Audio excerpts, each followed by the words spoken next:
My dad was a pastor, and we lived in the church. And so after church or any time when the sanctuary was empty, I would go and play the piano and just freely improvise and just close my eyes and play whatever I was feeling. And that's what I keep going back to when I think about what I'm connected to in music.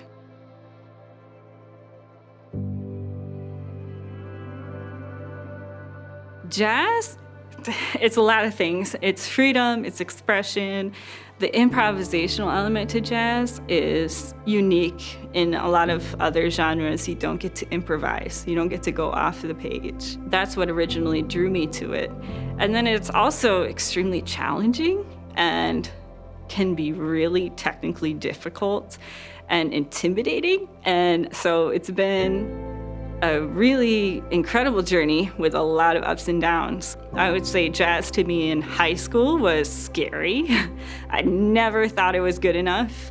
It requires a lot of confidence. And when you're a young woman in middle school and high school, that's definitely something that has yet to be built unless you have an incredibly strong foundation. I had zero confidence. The way I was raised was women are supposed to be submissive, and I just really needed to build that on my own. Once I started branching out in jazz more and realized, wait, I can do this? The first time I felt confident about it was not in high school. It was actually once I got to college. I actually went there for classical trombone because I really didn't think I was good enough at jazz. And I had faculty members who were women, and I had people who really embraced me and supported me and gave me the encouragement I needed. And that helped me feel confident enough to switch to jazz as a major, because that's really where my heart was. That's really what I connected with the most. I just really never thought it was good enough. So given confidence and the draw to the expression and beauty of improvisation, that was what I needed to combine in order to become a jazz musician completely. I ended up in a relationship with another jazz musician. I started dating him my second year at Juilliard. So we had a lot of similar friends. We had very close circles. We went to a lot of jazz jam sessions and shows together, and he played in my band, and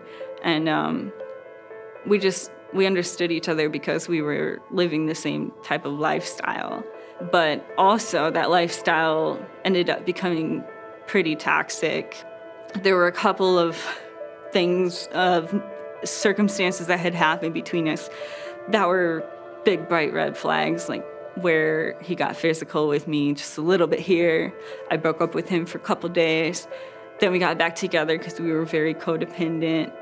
There was an incident where I had actually broken up with him, and he broke into my apartment. He was stalking me. He was following me. He broke into my apartment, and he caught me with somebody else and got extremely upset.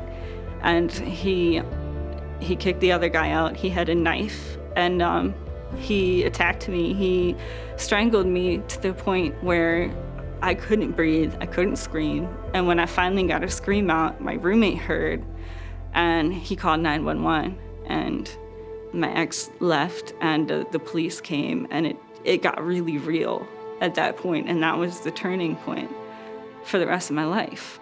It should have made sense a long time ago, but the one person that really supported me in New York City in the jazz world was a female jazz musician. And her name was Jerry Allen, and she shared her story with me. And she had some things that we both could relate to. And it just felt good knowing I wasn't alone.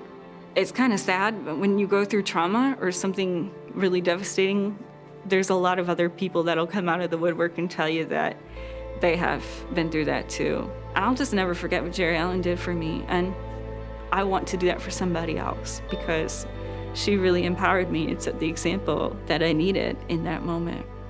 It's been almost 8 years since this incident, and I have a son, and I'm in Syracuse in a place I can confidently call home. Looking ahead, I'm not sure exactly what's gonna happen, but I know I'm on the right path.